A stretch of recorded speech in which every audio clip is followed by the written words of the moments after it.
बच्चों कैसे हो? सब अच्छे हो? सब प्रसन्न हो? और हमको प्रसन्न रहना ही चाहिए, हम भगवान के अंश हैं जो हमेशा प्रसन्न, सच्चिदानंद घन, जो हमेशा आनंद में रहते हैं। तो अब हम गीता की एक लाइन पढ़ लें आरती की आज, तो इसमें यानी आरती भी याद हो जाएगी हमें गीता की धीरे धीरे। जय भगवत गीते माँ, जय भगवत गीते, हरिय कमल विहारिणी सुंदर सुपुनीते। जय माँ भगवत गीते। अब हमने यहाँ तक पढ़ा था पिछली बार, इसका अध्ययन किया था। मन को वश में अर्थात शुद्ध करने के 2 उपाय हैं। कहीं भी राग द्वेष न होना और सब में भगवान को देखना। जब तक साधक के भीतर राग द्वेष रहते हैं तब तक वह सब में भगवान को नहीं देख पाता। यहाँ तक हमने पढ़ा था। अयति श्रद्धयोपेत, अर्जुन उवाच, अयति श्रद्धयोपेते योचालित मानस, अप्राप्यम योग संसिद्धि का गति कृष्ण गच्छति। अर्जुन बोले, हे कृष्ण, जिसकी साधना में श्रद्धा है पर जिसका प्रयत्न शिथिल है, वह अंत समय में अगर योग से विचलित हो जाए, मतलब बुढ़ा हो जाए, फिर उस योग करना बंद कर दे, विचलित हो जाए, तो वह योग सिद्धि को प्राप्त न करके किस गति को चला जाता है। कंचिनो भय विभ्रष्ट छिन्न भ्रमिव नश्यति, अपतिष्ठो महाबाहो विमीढ़ो ब्रह्मणपति। हे महाबाहो, संसार की सेवा से रहित और परमात्मा प्राप्ति के मार्ग में मोहित अर्थात विचलित, इस तरह दोनों ओर से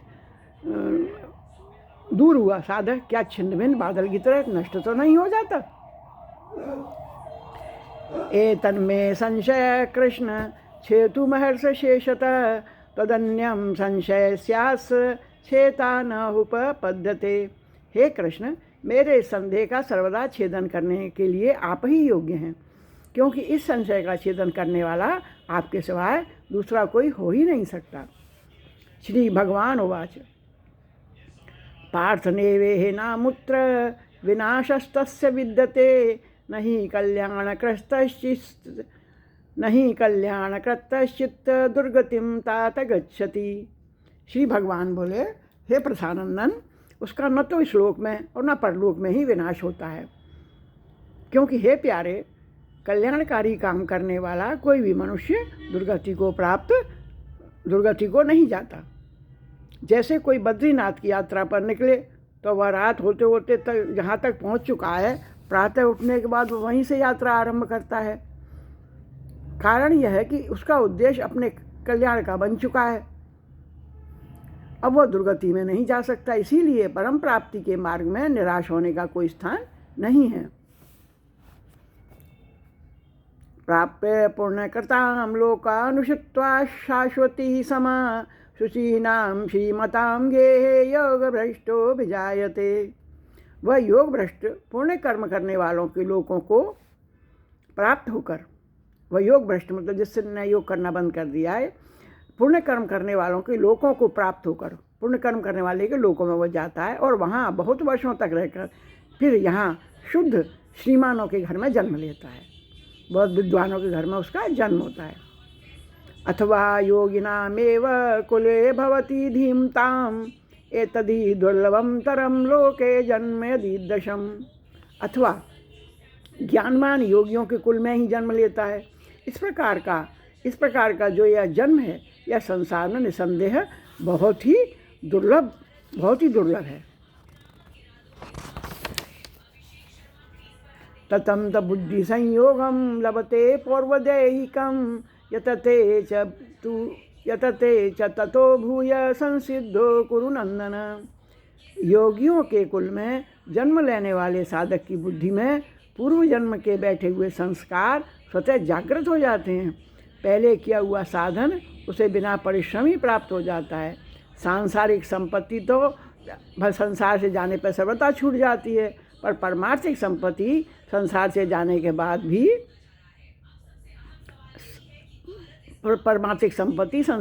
बाद भी साथ जाती है। कारण कि सांसारिक संपत्ति बाह्य है और परमार्थिक संपत्ति आंतरिक स्वयं में बैठी बात नष्ट नहीं होती। पूर्वाभ्यासेन तेनेव हीयते हवशोऽपि स जिज्ञासुरपि योगस्य शब्द ब्रह्मार्ति वर्तते। स्वर्गादि लोकों से लौटकर श्रीमानों के घर में जन्म लेने वाला साधक पहले के हुए साधन के कारण जबरदस्ती परमात्मा की तरफ ही चला जाता है, खिंचता हुआ चला जाता है। जो योग में प्रवृत्त नहीं हुआ है पर अंतःकरण में योग का महत्व होने के कारण जो योग को प्राप्त करना चाहता है, ऐसा योग का जिज्ञासु भी वेदोक्त सकाम कर्मों से, वेदोक्त वेदों में शास्त्र में बताए हैं वैसे सकाम कर्मों से तथा उनके फल से ऊंचा उठ जाता है। फिर जो योगों में लगा हुआ है और योग भ्रष्ट हो गया है उसका कल्याण हो जाए, इसमें कहना ही क्या है। प्रयत्नाधत मानस्तु योगी संशुद्धि किल्विष अनेक जन्म संसिद्धोस्तो याति पराम गतिम। परंतु जो योगी प्रयत्न पूर्वक यत्न करता है और जिसके पाप नष्ट हो गए हैं तथा जो अनेक जन्मों से सिद्ध हुआ है वह योगी फिर परम गति को प्राप्त हो जाता है। अनेक जन्म का अर्थ है एक से अधिक जन्म।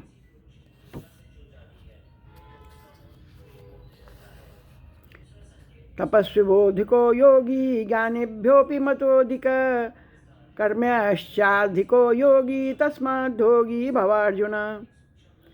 तपस्वियों से भी योगी श्रेष्ठ है, सकाम भाव वाले तपस्वियों से, जिनको प्राप्ति की इच्छा है, सकाम भाव। तपस्वियों से योगी श्रेष्ठ है, ज्ञानियों से भी योगी श्रेष्ठ है और कर्मियों से भी योगी श्रेष्ठ है, ऐसा मेरा मत है। अतः हे अर्जुन तू योगी हो जा। जो लौकिक सिद्धियों को पाने के लिए तपस्या करते हैं, जो शास्त्रों के ज्ञाता हैं और जो सकाम भाव से यज्ञ दान आदि कर्म करते हैं, उन सबसे योगी श्रेष्ठ है। कारण क्या है कि तपस्वी ज्ञानी और कर्मी इन तीनों का उद्देश्य क्या है, संसार है और भाव सकाम है। परंतु योगी का उद्देश्य परमात्मा है और भाव निष्काम है। योगिनामपि सर्वेषां मद्गतेनान्तरात्मना श्रद्धा भान्वजते यो समय युक्त तमो मत। संपूर्ण योगियों में भी जो श्रद्धावान भक्त मुझ में तल्लीन हुए मन से मुझे याद करता है, मेरे गुणों को गाता है, मेरे कहने के अनुसार अपना जीवन पवित्र बनाता है, वह मेरे मत में सर्वश्रेष्ठ योगी है। अब इसमें थोड़ी व्याख्या देखेंगे हम। तपस्वियों ज्ञानियों और कर्मयोगी से तो योगी श्रेष्ठ है, पर योगियों से भी भगवान का भक्त सर्वश्रेष्ठ है। योगी तो योग भ्रष्ट हो सकता है पर भक्त कभी योग भ्रष्ट हो सकता ही नहीं, क्योंकि वह भगवान के आश्रित रहता है। भगवान के ही आश्रित रहने के कारण भगवान उसकी विशेष रक्षा करते हैं। योगी में तो मुक्त होने पर भी अहम की सूक्ष्म गंध रह सकती है, पर भक्त में अहम की सूक्ष्म गंध भी नहीं रहती। भक्त को उस प्रतिक्षण वर्धमान प्रेम की प्राप्ति होती है जिसकी भूख महायोगेश्वर भगवान में भी है। क्या मुझे मेरे पृथ्वी लोक के जन प्यार करें। मयासक्त मना पार्थ, अशी भगवान उवाच। मयासक्त मना पार्थ योगयुज्यन्दाश्रय असंशयम समग्रम यथा जास्यसि तशुष। ही भगवान बोले, हे पथानंदन, मुझ में आसक्त मन वाला, मेरे आश्रित होकर योग का अभ्यास करता हुआ तू मेरे जिस समग्र रूप को निसंदेह जिस प्रकार से जानेगा उसको उसी प्रकार से सुन। आत्मीयता के कारण जिसका मन भगवान की ओर आकर्षित हो गया। इसमें थोड़ी सी बात यही मेरे जो मन में आती है वो मैं आपसे साझा करना चाहती हूँ कि कुछ भी उपलब्धि हो और कोई भी कार्य हो और हमारी उपलब्धि में हम भगवान को जोड़ लें, ठीक है, और अपने कष्टों में हम भगवान को न जोड़ें। उसमें हम कहें ईश्वर हमसे कहीं गलती हुई, हमारी बुद्धि और विवेक से कहीं गलती हुई, आप तो सदा दयावान हैं। तो याद करना हो गया, हर उपलब्धि का श्रेय हम ईश्वर को दें, जो एक छोटा लेकिन बहुत बड़ा कार्य है जिसका फल बहुत बड़ा है।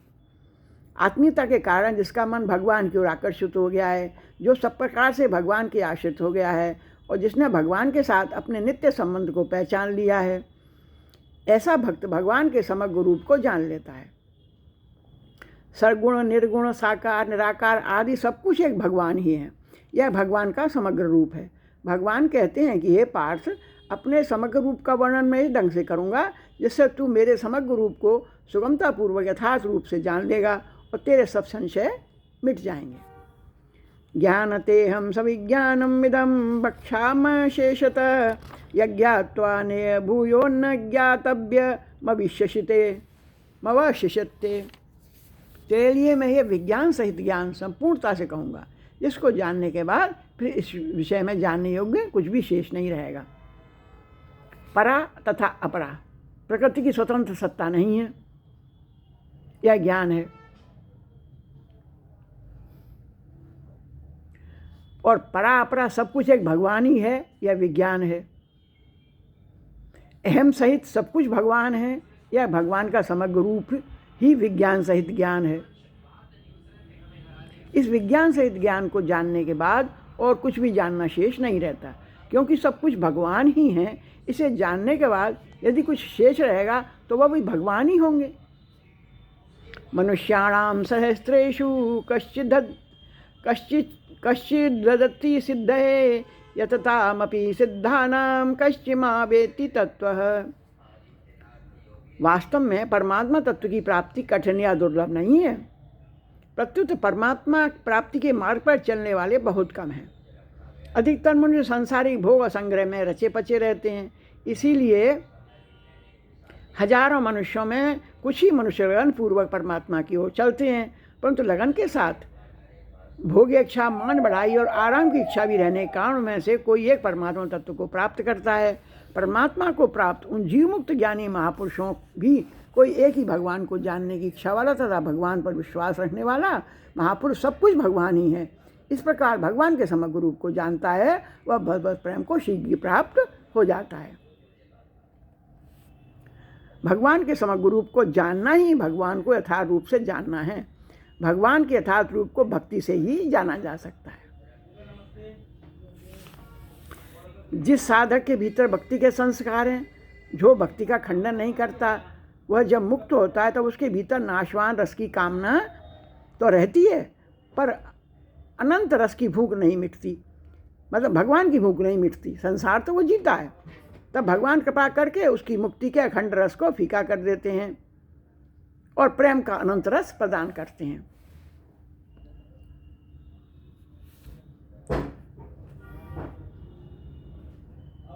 कर्मयोग में होने पर शांत आनंद मिलता है, शांति मिलती है। ज्ञान योग में स्वरूप का बोध होने पर अखंड आनंद मिलता है।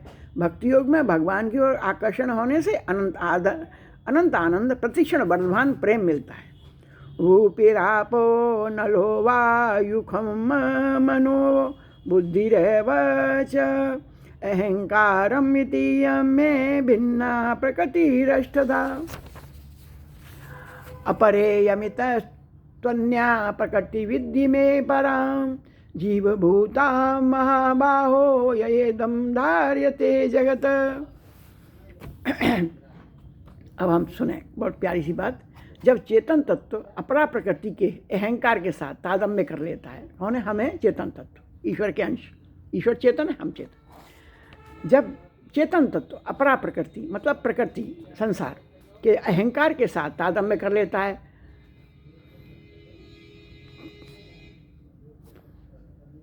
तब वह परा प्रकृति कहलाता है। अपरा जगत और परा जीव दोनों ही भगवान की प्रकृतियां हैं। हाँ, अब देखो क्या है, अपरा तो जगत है और परा जीव है, हम परा हैं। दोनों ही भगवान की प्रकृतियां हैं, अर्थात शक्तियां हैं, स्वभाव हैं। शक्तिमान के बिना शक्ति की स्वतंत्र सत्ता नहीं होती। जैसे नख और शिख, नख और केश निष्प्राण होते हुए भी प्राणयुक्त शरीर से भिन्न नहीं होते, ऐसे ही अपरा प्रकृति जड़ होते हुए भी चेतन परमात्मा से भिन्न नहीं होती। अतः अपरा और परा दोनों प्रकृतियां भगवान का स्वरूप होने से भगवान के सिवाय कुछ भी शेष नहीं रहा। इस जगत को जीव ने धारण कर रखा है, सही बात। तात्पर्य कि जगत न तो परमात्मा की दृष्टि में है, न महात्मा की दृष्टि में है, वस्तुतः जीव की दृष्टि में है। जीव ने ही जगत को सत्ता और महत्ता देकर, देखिए, जीव ने ही जगत को सत्ता और महत्ता देकर उसमें अपनापन कर लिया। पृथ्वी से लेकर अहंकार तक सब जड़ अपरा प्रकृति है। अतः जैसे पृथ्वी जल अग्नि आदि जानने में आने वाले हैं, ऐसे ही अहंकार भी जानने में आने वाला है। उस अहंकार से तादात्म्य करके जीव को मैं हूँ ऐसा मान लेता है। इसमें मैं तो अपरा प्रकृति है और हूँ परा प्रकृति है। अहंकार से संबंध विच्छेद होने पर मैं का तो अभाव हो जाता है और हूँ जिनमें सत्ता मात्र है मैं परिणित हो जाता है। यही मोक्ष है। एतो दोननि भूतानि सर्वाणि द्युपदारय अहम कृष्णस्य जगत प्रभव फलस्तथा। संपूर्ण प्राणियों के उत्पन्न होने में अपरा और परा इन दोनों प्रकृतियों का संयोग ही कारण है। संपूर्ण प्राणी को उत्पन्न होने में अपरा और परा मतलब जीव और ब्रह्म दोनों प्रकृतियों का संयोग ही कारण है, ऐसा तुम समझो। मैं संपूर्ण जगत का प्रभव तथा प्रलय हूँ।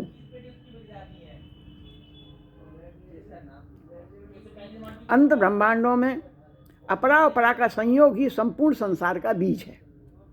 मैं संपूर्ण जगत का प्रभव तथा प्रलय हूँ। इससे भगवान का तात्पर्य है कि मैं संपूर्ण संसार को उत्पन्न करने वाला हूँ। जितने भी जीव जगत में हैं मैं ही उत्पन्न करने वाला हूँ, मैं ही नाश करने वाला हूँ, मैं ही नष्ट होने वाला हूँ, क्योंकि मेरे सिवाय संसार के अन्य कोई भी कारण तथा कार्य नहीं है। मैं ही इसका निमित्त और उपादान कारण हूँ। भगवान ही जगत रूप से प्रकट हुए हैं। यह जगत भगवान का आदि अवतार है। एक अच्छी चीज हमने समझी। आद्यो अवतारम पुरुष परस्य। आदि अवतार होने से जगत नहीं है, केवल भगवान ही है। मत परंतर नान्यति कीचेदस्ति धनंजय मयि सर्वमिदं प्रोक्तम सूत्रे मणिगणा इव। इसीलिए हे धनंजय, मेरे सिवाय जगत का दूसरा कोई किंचित मात्र भी कारण और कार्य नहीं है। जैसे सूत की मणियाँ सूत के धागे में पिरोई हुई होती हैं, ऐसे ही संपूर्ण जगत मुझ में ही ओतप्रोत है। जैसे सूत की मणियाँ सूत के धागे में पिरोई हुई हों तो उनमें सूत के सिवाय अन्य कुछ नहीं है, ऐसे ही मणि रूप अपरा प्रकृति और धागा रूप परा प्रकृति ईश्वर, दोनों में एक भगवान ही परिपूर्ण है। अर्थात एक भगवान के सिवाय अन्य कुछ नहीं है। तात्विक दृष्टि से देखें तो न धागा है न मणियाँ हैं, प्रत्युत एक सूत रुई है। इस तरह न परा है न अपरा है, प्रत्युत एक परमात्मा ही है। रसोहमप्सु कौन्तेय प्रभास्मि शशि सूर्यो प्रणव सर्ववेदेषु शब्दखे पौरुषम नशु। हे कुंती नंदन, जलों में रस में हूँ, चंद्रमा और सूर्य में प्रभा प्रकाश में हूँ, संपूर्ण वेदों में प्रणव ओंकार में हूँ, आकाश में शब्द और मनुष्यों में पुरुषत्व में हूँ।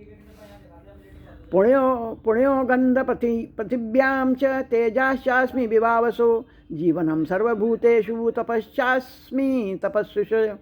पवित्र पृथ्वी में पवित्र गंध में हूँ और अग्नि में तेज में हूँ तथा संपूर्ण प्राणियों में जीवनी शक्ति में हूँ और तपस्वियों में तपस्या में हूँ।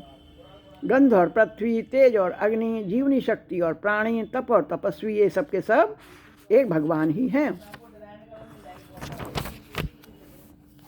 बीजमा सर्वभूतानां विधि पार्थ सनातनम बुद्धि बुद्धिमतात्मस्मि तेजस्तेजस्वी नामहम। हे पथानंदन, संपूर्ण प्राणियों का अनादि बीज मुझे ही जान। बुद्धिमानों में बुद्धि और तेजस्वियों में तेज मैं ही हूँ।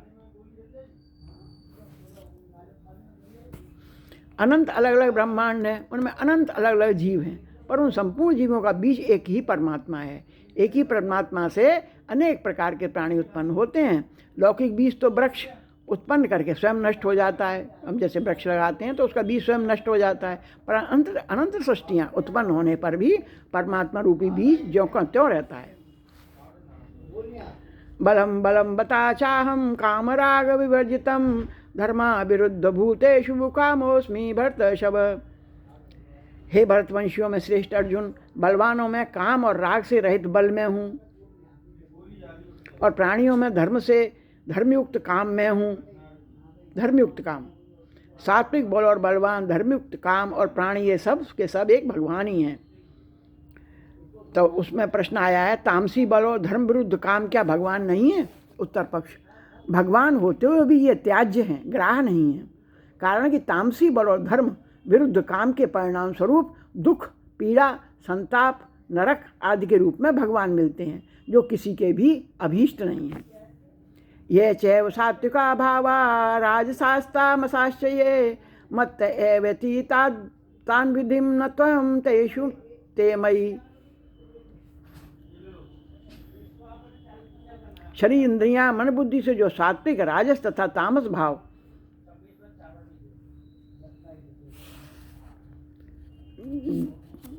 क्रिया पदार्थ आदि ग्रहण किए जाते हैं वे सब भगवान ही हैं, पर वे मुझ में नहीं है। ऐसा कहने का तात्पर्य है कि साधक की दृष्टि सात्विक, राजस तथा तामस भावों की ओर न जाकर भगवान की ओर जानी चाहिए। त्रिगुण भयमये त्रिभिगुणमये भौर्वेरे भी सर्वमिदं जगत् मोहितं नाभिजानाति माभ्यभ्यं परमव्ययम्। जो मनुष्य भगवान को न देखकर गुणों को देखते हैं अर्थात गुणों को स्वतंत्र सत्ता मानते हैं, वे गुणों से मोहित हो जाते हैं। गुणों से मोहित मनुष्य गुणातीत परमात्मा को नहीं जान सकते। यद्यपि परमात्मा का अंश होने से जीवात्मा भी गुणातीत है, हम जीवात्मा है ना, परमात्मा का अंश होने से जीवात्मा भी गुणातीत है, मतलब तीनों गुणों से ऊपर है, सात्विक, राजस और तामस। तथापि गुणों को सत्ता और महत्ता देने से वह भी गुणमय जगत बन जाता है। इस कारण इस श्लोक में जीवात्मा को जगत कहा गया है। जगत बना हुआ जीवात्मा शरीर संसार को ही मैं, मेरा और मेरे लिए मान लेता है। देवी हेषा गुणमयी ममद माया दुरत्तया मावेव ये प्रपद्यन्ते माया मेताम तरिंतते। इसकी हम आगे देखेंगे, आगे इसकी विवेचन देखेंगे। बहुत प्यारा श्लोक है ये। देवी होषा गुणमयी मैं माया दुरत्तया मामेव ये प्रपद्यन्ते माया मेताम तरिंतते। यहाँ तक हमने आनंद लिया और ईश्वर की वाणी का आनंद लिया। पुनः पुनः आप सबको नमन, वंदन, गीता माँ के चरणों में नमन, व्यास मुनि को भावांजलि और मेरे बच्चों को ढेर सारा प्यार और ईश्वर का ढेर सारा आशीर्वाद मिले, सब कुछ आपको मिले, सारी सिद्धियां आपके पास आएँ, सारा बल आपके पास आए। इसी भावना के साथ आज का गीता का आनंद हम यहाँ पर समापन करेंगे। पुनः पुनः सबको नमन, सबको वंदन, सबका आभार।